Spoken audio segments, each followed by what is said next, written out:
Nous vous disons merci. Merci une fois de plus, parce que si vous n'étiez pas là, nous n'aurions pas dit continuer. Et aujourd'hui, dans ce tuto, nous allons apprendre comment subdiviser son navigateur en plusieurs zones, de telle sorte que chacune des zones puisse afficher un document HTML et se comporter elle-même comme étant un navigateur complet, ou bien comme étant un navigateur autonome au sein d'un autre navigateur. Alors, chacune de ces zones qui est capable ou bien qui peut être délimitée afin d'afficher un document HTML est appelé cadre. Et dans ce tuto, nous allons voir comment on arrive à créer des cadres en HTML, comment définir, c'est-à-dire attribuer le dimension ou certains formatages à ces cadres. Alors, pour y parvenir, nous allons d'abord essayer d'expliquer ces codes afin de vous donner un peu de quoi il s'agit, de quoi il en est question lorsqu'on veut créer des cadres en HTML. Et nous voici devant notre code. Comme vous pouvez le voir ici,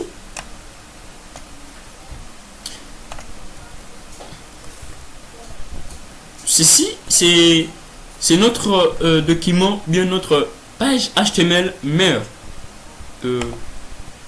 Et comme vous pouvez le voir ici, que notre navigateur ici présent, bien notre page est subdivisée en 4 zones, bien en 4 cadres, de telle sorte que la première zone, bien le premier cadre, se comporte comme étant une page en arrière-plan, mais en charge, bien prend en charge en son dessus les 3 autres cadres.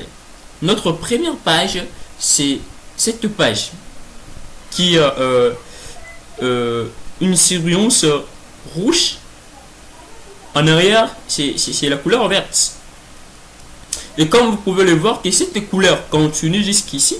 Et ça illustre comme si ces deux pages, il y en a de même avec celle-ci, c'est superposé au-dessus de notre navigateur. Nous allons d'abord essayer d'expliquer ces codes et par après nous allons nous-mêmes créer notre navigateur, bien créer notre document HTML qui sera subdivisé en plusieurs zones de telle sorte que chacune des zones va afficher un document, bien une page HTML et se comporter autonome. Comme nous venons de le dire, notre document, bien notre page mère, c'est celle-ci. Cette page comprend, bien se subdivise, bien donne naissance à 3 autres cadres. Les 3 autres cadres sont représentés ici présents. Alors, pour essayer, bien, pour délimiter, bien insérer un cadre en HTML, on se sert de l'élément iframe. Cet élément va nous permettre à délimiter ou bien à indiquer au niveau du navigateur qu'il s'agirait d'un cadre. Alors, cet élément ne sera pas utilisé seul. Il va falloir lui ajouter tout premièrement l'attribut source. L'attribut source qui prendra pour valeur le document, bien la page HTML qui sera affichée dans cette zone B, dans ces cadres. Et comme vous pouvez le voir ici présent, que notre premier cadre prend pour valeur à travers l'attribut source le document HTML copie en .html. Et si on essaie d'ouvrir notre document HTML, on peut le voir, ça y est là, le document, bien la page HTML copie.1 qui se comporte comme étant notre premier cadre. Et ici nous allons visualiser cette page et puis voir à quoi ressemble-t-elle. Notre cette zone, ces cadres affiche le document HTML copie.html et nous allons ouvrir ces documents et puis voir à quoi ressemble exactement. Et vous pouvez les voir ici que le document que nous venions d'ouvrir n'a qu'une seule phrase qui est je suis. Et si on peut visualiser à ce niveau ici, vous voyez que Cette page n'est rien d'autre que celle-ci qui est affichée ici. Ici, cette page, comme nous l'avons introduit au début, s'appelle cadre. Deuxièmement, après que nous ayons ajouté notre élément, bien l'attribut source src, qui prend comme valeur notre page qui sera affichée dans ces cadres. Nous allons aussi essayer un peu de formater ces cadres. En formatant, nous nous sommes limités à un niveau préliminaire, comme on le dirait, tout en ajoutant que la largeur ainsi que l'auteur de notre page. Et comme vous le voyez ici avec moi, que notre page, bien nos cadres ont des dimensions qui varient.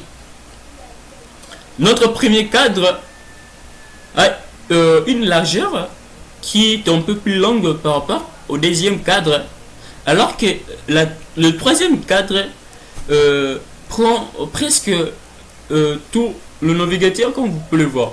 On peut dire que sa longueur est maximale par rapport à la longueur du navigateur. Alors, pour donner, bien spécifier la largeur de son cadre, on va utiliser l'attribut width. Width qui va prendre une valeur numérique qui sera associée à une unité. Nous le verrons plus tard comment essayer un peu de calculer les unités, parce que le défaut ici serait de mal calculer les unités.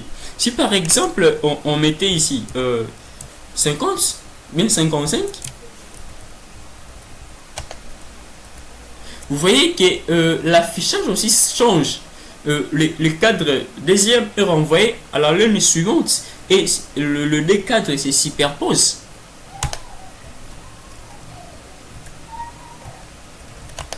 Alors que si on remet tel que c'était, on peut le voir que ça revient au même. Le décadre, bien qu'ils aient de dimensions différentes, mais se superposent, bien se mettent sur une même ligne.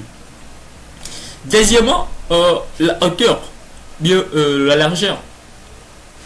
Alors, pour donner la largeur, bien la hauteur à notre cadre, on va s'utiliser, on va se servir, pardon, de l'élément de l'attribut edge. Edge aussi qui prendra pour valeur un nombre numérique auquel on va ajouter une unité. Et nous le verrons lorsque nous allons parler du langage CSS. Nous verrons comment arriver à bien et calibrer le mesure, afin d'illustrer, bien de donner quelque chose aussi de si bon, bien qu'on dirait d'intuition. Et comme nous venons de le voir, que pour créer un cadre dans un document HTML, de telle sorte que ces cadres puissent se comporter comme un document autonome, on s'est servi de l'élément iframe. Iframe qui est un élément qui crée une paire de balises. Cet élément ne va pas se limiter là. Pour que ça soit fonctionnel, il va falloir lui ajouter obligatoirement l'attribut source. L'attribut source qui va prendre pour valeur le nom du document, bien le nom de la page qui sera affiché dans ces cadres. Alors lorsqu'on veut ajouter, ce qui est encore important à connaître, que l'ajout, bien la valeur de la page comprend deux parties. Les deux parties sont séparées par un point, comme vous pouvez le voir avec moi ici, de telle sorte que la partie qui vient avant le point représente le nom du fichier ou bien le nom de la page. Ainsi, la deuxième partie qui vient après détermine son extension. On avait vu au début de notre formation qu'une extension n'était qu'un type de fichier, bien une suite de lettres qui spécifiait de quoi s'agissait vraiment le fichier représenté par son nom ici. Et à part l'élément source, l'attribut source, pardon, nous nous sommes servis encore de l'attribut width. Le width qui nous a permis de limiter, bien de donner, de spécifier la longueur de notre cadre. Et troisièmement, nous avons vu l'attribut edge qui nous a permis de délimiter la hauteur de notre cadre. Maintenant, nous allons voir comment nous pouvons maintenant créer quelque chose d'intuition. Ici, représenter ce que nous voulons vraiment exactement. Ceci sera un peu plus fréquent dans des sites qui sont dynamiques, de telle sorte que vous verrez afficher par exemple à droite un sommaire, bien un document qui est en fait le sommaire. Et lorsque vous cliquez sur un titre du sommaire, directement son contenu est régénéré dans cette partie réservée pour l'affichage. Et cette zone, bien ces cadres que nous voyons dans des sites, on appelle ça aussi cadre. C'est appelé cadre. Et c'est représenté grâce à l'élément iframe.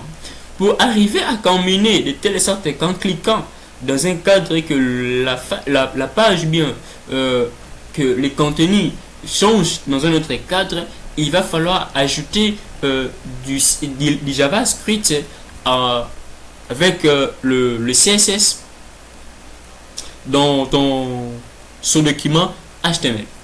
Nous vous promettons que nous le verrons encore plus loin lorsque nous allons introduire, bien nous allons commencer notre formation en JavaScript. Nous allons revenir sur ces points, sur cette notion, enfin, que nous arrivions tous à créer de telles sortes de tels genres de sites,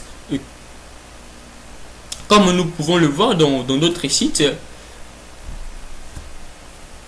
Alors, pour ne rien rater de ce qui viendra par après, pour ne rien rater de notre prochain tuto où nous allons nous-mêmes créer un document où les cadres seront un peu dynamiques, il serait mieux que vous vous abonniez et que vous cliquez sur la cloche de notification.